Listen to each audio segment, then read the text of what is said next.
You ever wake up thinking the worst thing that'll happen is running out of coffee and then realize you're about to lose your land before sunrise? That was me. I rolled out of bed one morning to find a bright orange notice tacked crooked on my gate like some overcaffeinated city kid thought surprise alone would scare me into rolling over. Turns out Pine Ridge Estates HOA decided overnight that my ranch, the one I'd worked, bled, and damn near lived on for half my life, was suddenly theirs. No warning, no buyout, just a stapled notice, and the audacity to call the cops on me for pushing back. But the deeper I dug, the clearer it all became. Someone wasn't just after my cattle or my creek. They were rewriting the land itself, banking on me being too old or too stubborn to notice. Well, they got the stubborn part right. That morning, orange paper in hand, I didn't even get to finish my second cup of coffee before a white SUV gleaming so clean it looked out of place on a dirt road pulled up.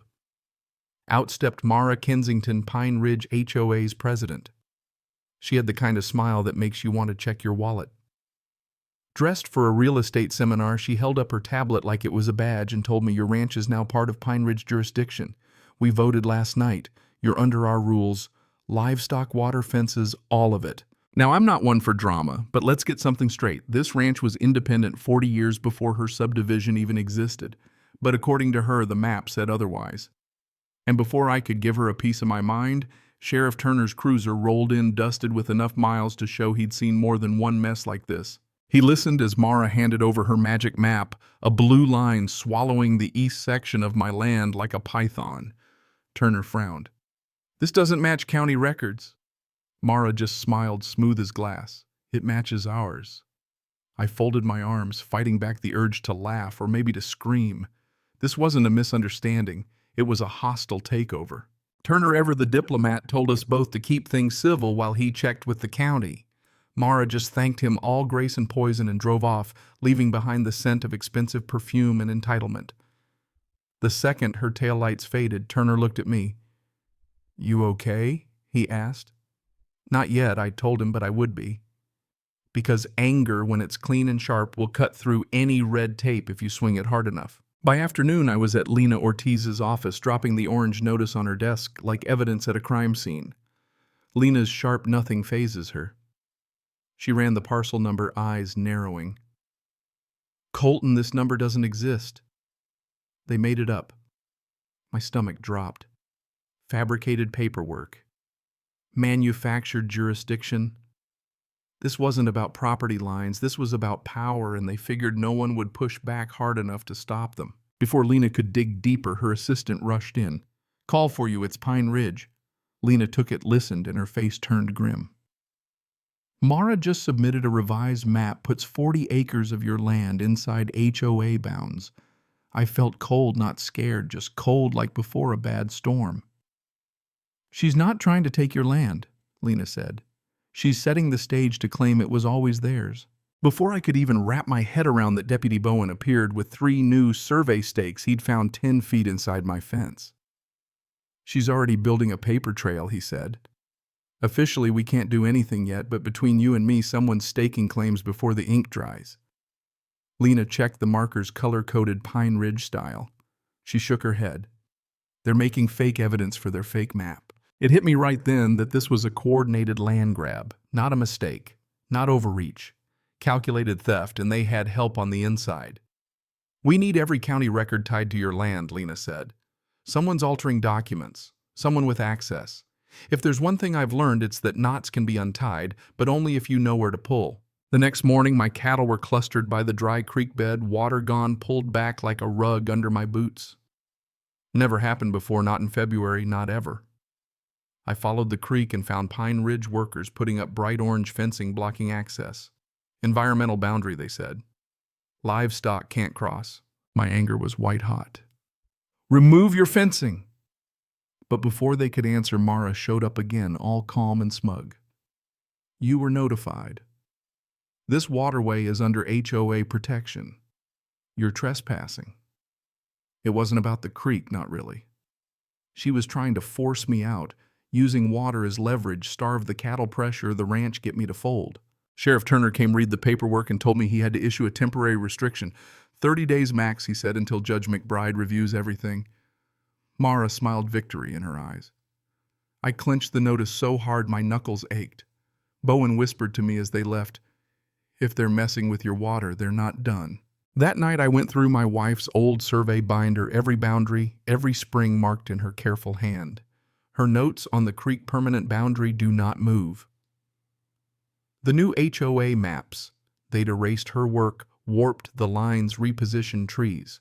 Not lazy forgery, surgical precise. A truck pulled in. Lena. She had proof. County records had been deleted. My grandfather's deed reference wiped at 2:14 a.m.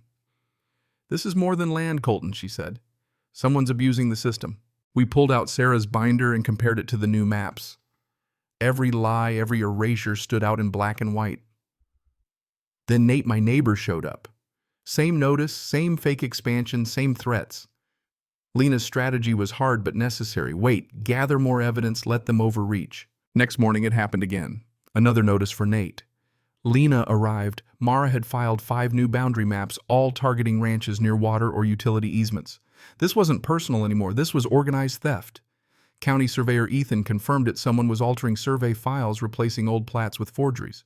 We made a plan: get the original physical plat from the courthouse basement. The next night, Lena and I slipped into the archive, met by Ethan. He showed us the unaltered plat, my ranch outside Pine Ridge, clear as day. But the updated books replaced pages, faked signatures.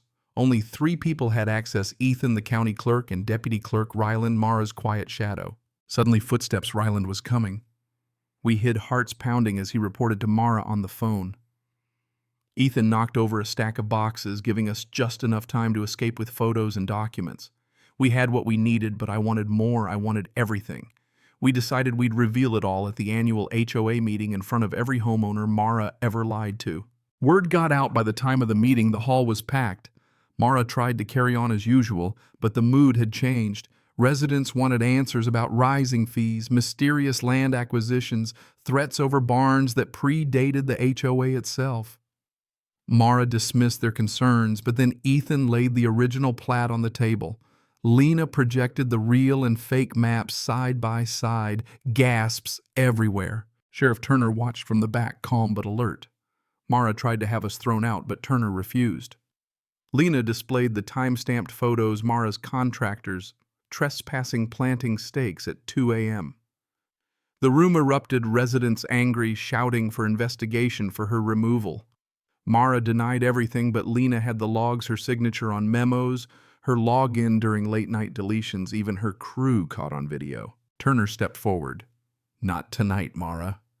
The crowd agreed. Evidence piled up: tampering, fraud, trespass. Mara's arrogance evaporated, replaced by disbelief.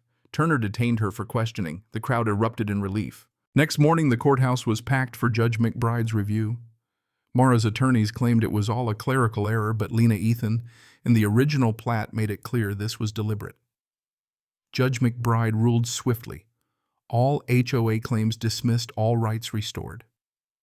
Mara under investigation, and HOA operations suspended pending audit. The truth, backed by old records and stubborn ranchers, had finally won. The next morning, I rode down to the creek and tore out every stake, every inch of plastic fencing until the land could breathe again. Ethan and Nate arrived, deeds restored, justice done. Homeowners voted to dissolve the HOA, forming a new voluntary association, transparent, neighborly, without the poison of power or fear. Lena drafted the charter. Bowen updated us. Mara was out facing federal charges. As we worked side by side, ranchers and suburban families, engineers, teachers, retirees, the lines Mara tried to draw dissolved. The land, like the truth, was back where it belonged. I looked at the cottonwoods, old and steady. You can forge a map, but you can't change where the trees grow. You can try to erase a man, but you can't erase what he stands for. Funny thing is, justice didn't come with a grand speech. It came from paper patience and the courage to say no when saying yes would be easier.